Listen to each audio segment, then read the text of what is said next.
ఈ నెంబర్ని ఒకసారి గమనించండి. ఈ నెంబర్ని మీరు చదవగలుగుతున్నారంటే ఈ వీడియోని స్కిప్ చేసేయండి.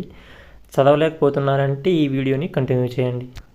మన ఇండియన్ నంబరింగ్ సిస్టంలో మనం నంబర్స్ని రైట్ సైడ్ నుంచి చదువుతాం. ఎలాగా 1s, 10s, 100, 1000, 10,000, 1 lakh, 10 lakh, 1 crore, 10 crore.